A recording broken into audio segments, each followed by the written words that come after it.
Mais explique-moi pourquoi est-ce qu'il y a plusieurs versions de la Bible? Pourquoi est-ce qu'il n'y en a pas une seule? Pourquoi est-ce qu'il y a... Le Coran a plusieurs versions aussi, mon ami. Non.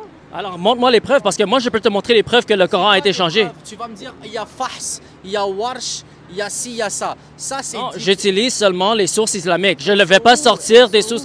Sahih al-Bukhari, Sahih Muslim, Sunan Abu Daoud. Alors, le troisième calife, tu sais c'est qui le troisième calife? Uthman. Oui, Uthman. Oui. Ce qu'il a fait, il a brûlé les variations du Coran. Alors, ça veut dire qu'il n'y avait pas une seule version. Les compagnons de Mohammed, ils avaient différentes versions qui se partageaient dans l'empire de l'islam au début. Okay. Et à cause de ça, il y avait des divisions. Depuis Uthman, il n'y a qu'une seule version. D'abord, non, mais d'abord, est-ce que tu acceptes qu'avant Uthman, il y avait plusieurs différentes versions? Alors, il faudrait que je fasse des recherches par rapport à ça. Alors, ça, c'est numéro un. Ça peut être prouvé par Sahih al-Bukhari et Sahih Muslim.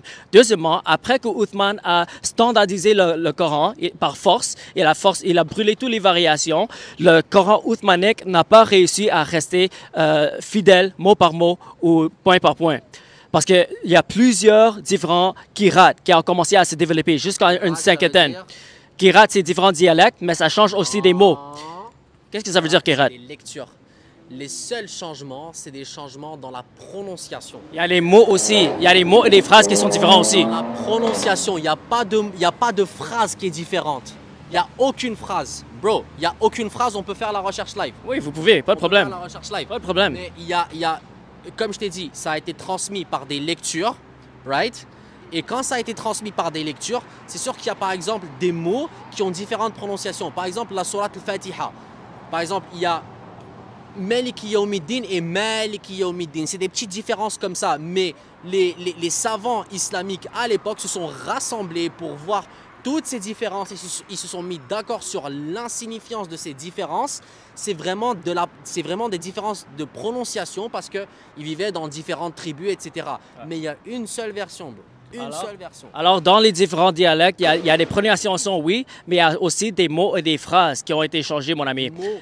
On peut même trouver des Corans aujourd'hui. Oui, vous pouvez, il n'y a pas de problème. Tu me répondras après pourquoi est-ce qu'il y a plus de 76 versions de la Bible? Oui, je peux répondre, il n'y a pas de problème. Je peux répondre, il n'y a pas de problème. Parce que nous, chez les chrétiens, nos textes ont été transmis libres des puissances politiques. Parce que le Coran, ça a été transmis par la standardisation des puissances politiques qui avaient le pouvoir de forcer la standardisation du Coran. Alors, ils avaient l'habilité de brûler les variations. Ils avaient l'habilité... Les églises étaient au pouvoir à l'époque. Et c'est eux qui ont tout fucking falsifié pour l'Église a été au pouvoir au 4e siècle, 300 années après le christianisme. Oui, au 4e siècle. C'est ça. Non, depuis le 4e siècle, c'est là que l'Église avait le contrôle sur le texte. Mais avant ça, on a des manuscrits qui sont exactement... Des manuscrits qui citent le nom d'Allah, mais qu'on ne trouve pas dans les Bibles d'aujourd'hui, par exemple. Qu'est-ce que tu veux dire? Des manuscrits qui citent le nom d'Allah, Eloah, comme je t'avais dit, mais qu'on ne trouve pas dans les manuscrits d'aujourd'hui. Les épîtres et les livres ont été écrits, le Nouveau Testament a été écrit en grec et l'Ancien Testament a été écrit en hébreu. Et ça, c'est les langues qu'on trouve dans les manuscrits le plus tôt, qui sont proches des événements de Jésus.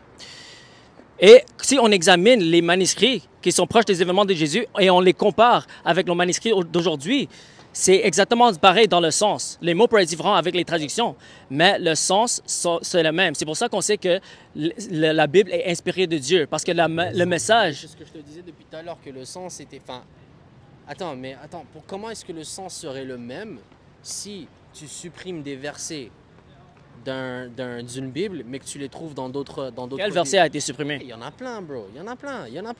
Mon ami. Il y en a plein. Il n'y en a pas qu'un. Mais donne-moi un. Donne-moi un. Je peux t'expliquer. Je connais pas. Mais si tu connais pas, donne pas des informations. Fais pas des arguments si tu sais pas, mon ami. Des arguments qui sont fondés, parce que même si toi... Mais si c'est fondé, montre-moi les ressources. Sûrement, si tu me donnes une information, je peux le refuter facilement.